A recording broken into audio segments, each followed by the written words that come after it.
My name is Alan Marsh, and I've spent 64 years learning that the people you trust most are the ones who can hurt you deepest.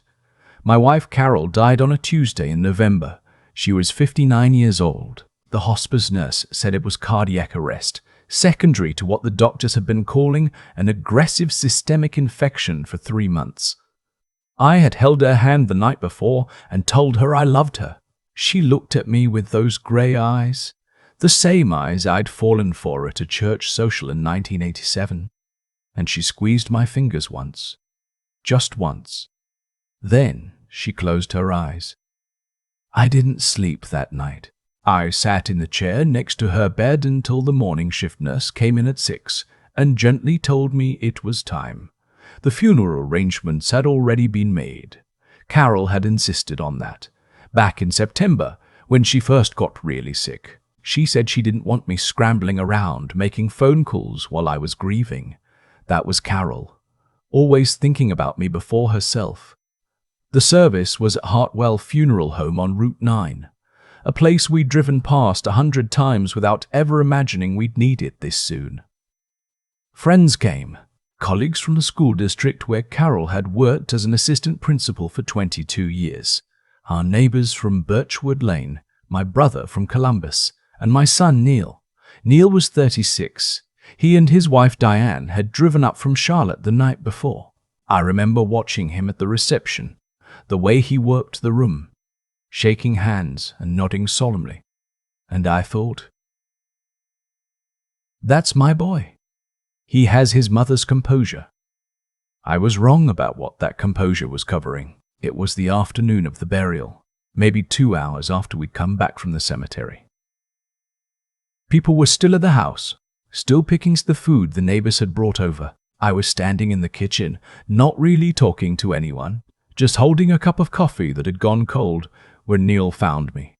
He said he needed to talk to me about something important.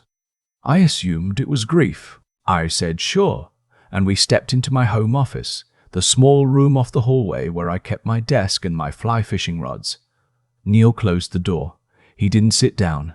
He stood by the bookcase, and he told me that he'd been in touch with a financial advisor and that given Mum's passing, there were some estate matters that needed immediate attention. He said the advisor had flagged a window, some kind of tax consideration, he said, and that if I could sign a few documents before the end of the week, it would protect the family assets.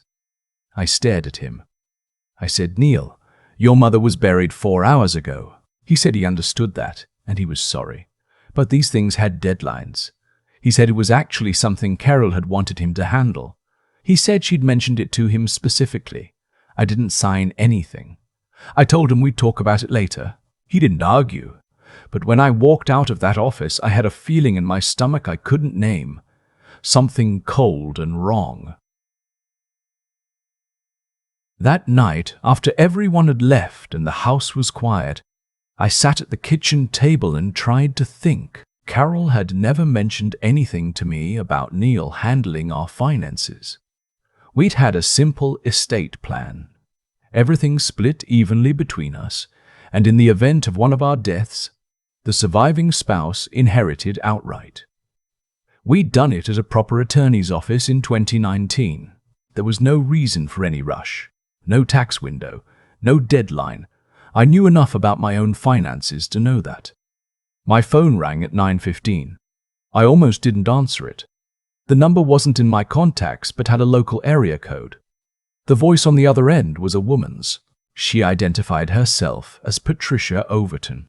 She said she was Carol's supervisor at the district office. I knew who she was. Carol had mentioned her often.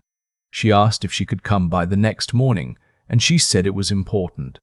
She said, Alan, I found something in Carol's desk. You need to see it before you do anything else. I asked her what she meant by anything else. She paused for a moment and then said, just please, don't sign anything until we talk. And I'd appreciate it if you didn't mention this call to your son or his wife. I didn't sleep at all that night. Patricia Overton arrived at 8 in the morning. She was a woman in her mid-50s, practical looking, with reading glasses hanging from a lanyard. She sat across from me at the kitchen table, and she set a manila envelope down between us.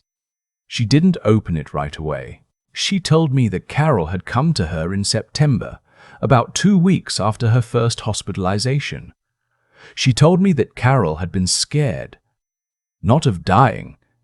Carol had made peace with the possibility of that, Patricia said, but of something else. She was scared of what was going to happen to me after she was gone. Then Patricia slid the envelope toward me. Inside was a folded letter, handwritten on the yellow legal pad paper Carol always used for her notes at work. 7 pages. I recognized her handwriting immediately. Small, careful, the letters slightly slanted to the right.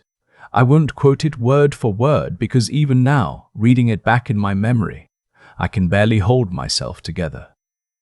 But I'll tell you what she said. Carol had started noticing symptoms in August: fatigue, nausea, a trembling in her hands that came and went. Her primary care doctor ran blood work and came back with results that puzzled him enough to refer her to an internist at Carolina's Medical. The internist ordered more tests. Some of those results, Carol wrote, had been flagged for a pattern of findings consistent with heavy metal toxicity. Not conclusive, she said. The doctors told her it could be environmental. It could be a dozen things. But Carol was a methodical woman. She started writing down what she ate, where she'd been, who had handled her food. She went back through weeks of memory, looking for patterns. What she found was that her symptoms were worse on the weekends when Neil and Diane visited. She wrote that she didn't want to believe it. She wrote that she went back and forth for weeks, telling herself she was being a paranoid mother, that she was looking for something to blame because dying at 58 felt so arbitrary and wrong. But she kept the log. She kept writing things down. She described one weekend in September when Diane had made her a smoothie, a wellness thing, Diane had said, with supplements she'd brought from Charlotte. Carol drank it and spent the next 2 days unable to get out of bed. She wrote, "I don't know what to do with this. I can't call the police on my own son based on a feeling and a smoothie, but I can't leave Alan without knowing what I know." Patricia told me that Carol had asked her to keep the letter until after the funeral. She was afraid that if she kept it at home, it would disappear. And she was afraid that if she gave it to me before she died, I would confront Neil, and whatever was happening would stop, and there would never be enough evidence to prove anything. She had protected the letter and protected the evidence, even as she was dying, even at the cost of not being able to tell me, to warn me. I sat at that table for a long time. Patricia didn't push me. She just sat there with her hands folded. Eventually, I asked her if she thought I was in danger. She said she didn't know. She said she didn't know. She said she thought I should call someone. She said she thought I should call someone before Neil came back and asked me to sign those documents again. I called my doctor first. I made an emergency appointment and drove myself to the clinic on Moorhead Street at 10 that morning. I told him about the letter. I told him about the weekend visits, the smoothies, the supplements Diane was always pushing on me and Carol both. The vitamins she said were good for our age, the teas she ordered from some website. He listened carefully. He ordered a full toxicology panel right there in the office. He told me not to consume anything I hadn't opened myself. While I was waiting for the blood draw, I called a retired police officer I knew from my years coaching youth baseball, a man named Douglas Faber, who'd worked 20 years in the Mecklenburg County Sheriff's Department before his back gave out. I trusted him. I told him what I'd found. He was quiet for a moment, and then he said, "Alan, don't go home tonight. Go somewhere they don't know about. I'll make some calls." I checked into a motel off I-85 that afternoon. I paid cash. I took nothing from the house except my wallet and the manila envelope. My blood results came back the following day. My doctor called me on my cell phone, and his voice was different. Careful, the way doctors' voices get when they're managing how much to say at once. He told me my blood work showed elevated levels of arsenic, not off the charts, but high enough that he wanted to consult with a toxicologist. high enough to explain the fatigue I'd been having for months, which I'd been attributing to stress and Carol's illness. High enough to be medically significant. He said the word deliberate, and then immediately said he wasn't making that determination. That would be for others to assess. But he said he was obligated to report it. Douglas called me that same evening. He had spoken to someone he knew at the Charlotte-Mecklenburg Police Department. They wanted to meet with me. He said I'd done the right thing by leaving. I sat on the edge of the motel bed with the phone in my hand after I hung up. The room had a view of the parking lot and a highway overpass.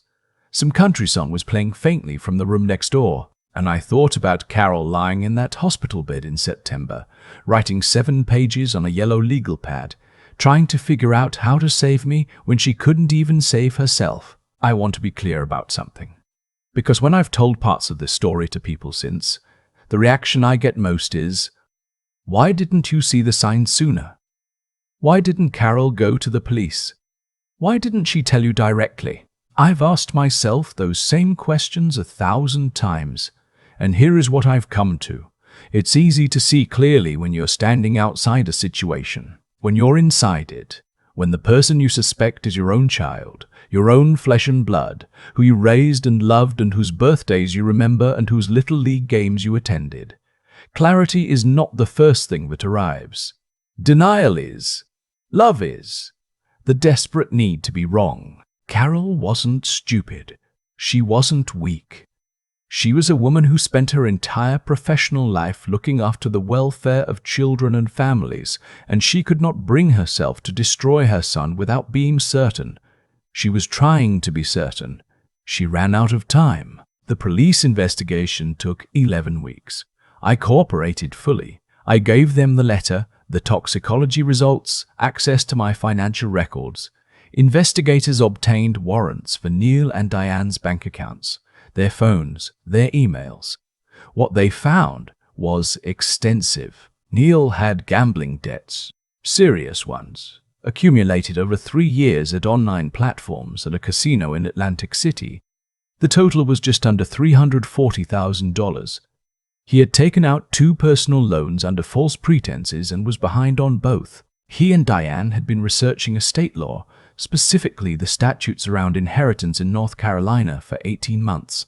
Diane, it turned out, had purchased 3 different supplement products online, products that investigators were able to trace, using a prepaid card bought at a Walmart in South Charlotte. The documents Neil had wanted me to sign the afternoon of Carol's funeral would have redirected the beneficiary on my life insurance policy. The policy was worth $500,000. Diane had filled out the paperwork. Carol's death was reclassified by the medical examiner as a homicide. There's a moment I keep coming back to. It was about 3 weeks into the investigation, after the detectives had told me enough that I understood the shape of what had been done. I was sitting in the parking lot of the police station, in my car, and I was thinking about Neil as a little boy, 7 years old, standing in the backyard with a baseball glove that was too big for his hand, squinting into the sun, waiting for me to throw him a pitch. I sat there and I cried for that little boy, and for the man he'd become, and for the distance between those 2 things that I had somehow failed to see in time.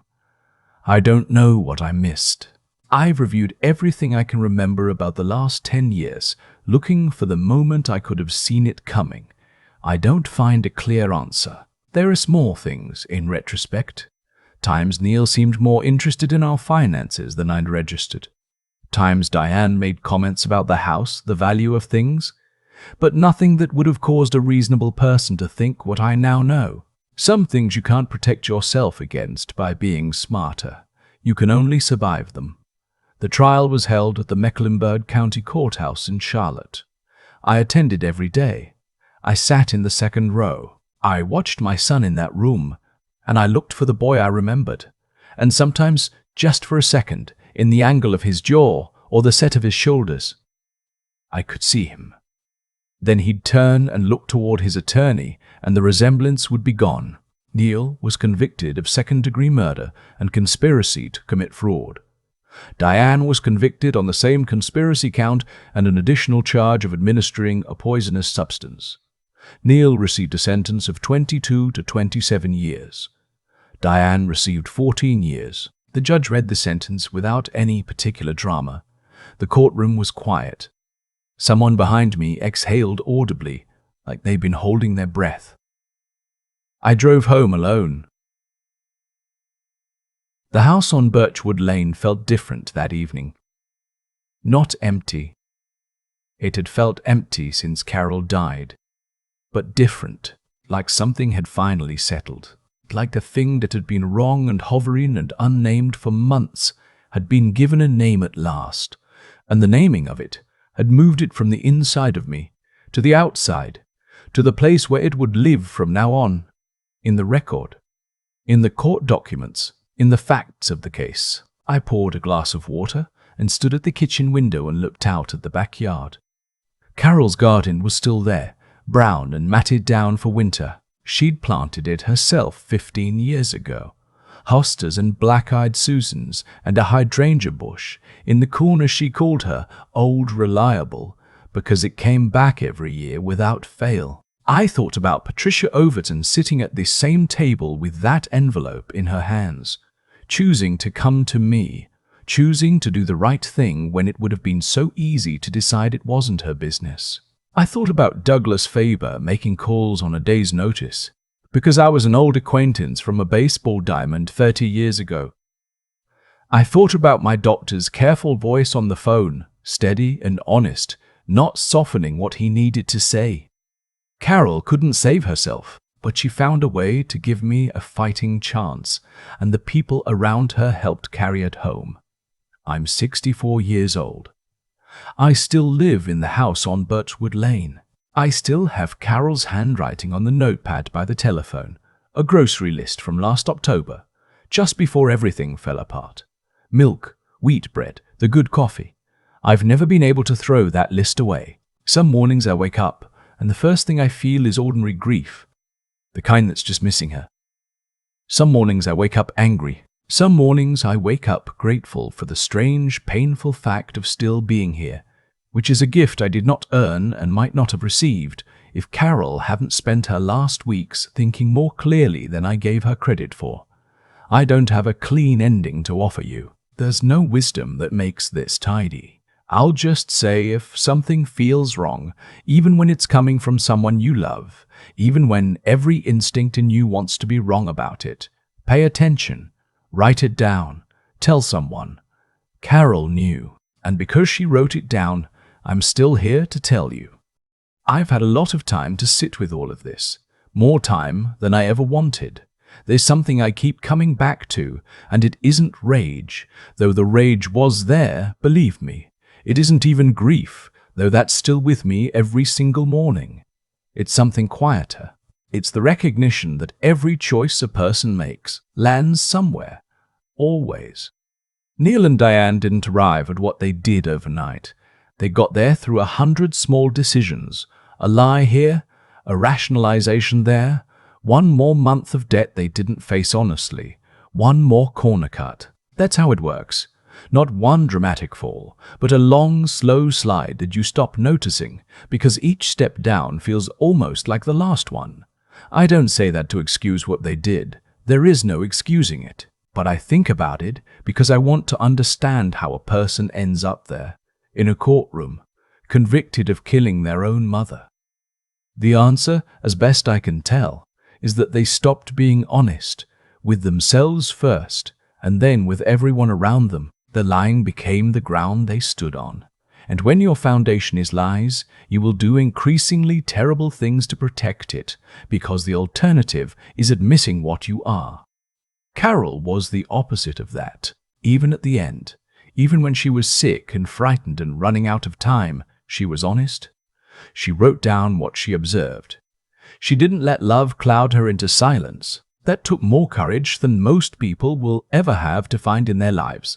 To look at your own child clearly and to act on what you see, even when it breaks your heart. That's not just love. That's integrity. And that's what saved me. Patricia didn't have to bring me that envelope. Douglas didn't have to make those calls. My doctor didn't have to use the word deliberate when he could have stayed vague and kept himself comfortable. Every one of those people chose honesty and action over the easier path of not getting involved. That's what I mean when I talk about the things that actually hold a life together. Not luck, not money, not status. It's the quiet decision, made over and over by ordinary people, to do the right thing when no one is requiring them to. I'm not a wise man. I'm a 64-year-old retired project manager who coaches youth baseball and grows tomatoes in the summer and still can't throw away his wife's grocery list. I don't have a philosophy to sell you, but I've learned this much. Pay attention. The truth has a way of showing up even when someone is working very hard to bury it. Carol made sure of that. She used the last of her strength to write down what she knew and put it somewhere safe, and because she did, the truth survived her. Neil will be in his late 50s when he gets out, if he gets out. He'll have spent the best years of his life in a cell because he chose greed over everything else that mattered. Diane too. That's not a punishment I arranged. That's just consequence. Plain, blunt, and proportional to what they chose to do. And I'm still here. Still tending Carol's hydrangea in the backyard.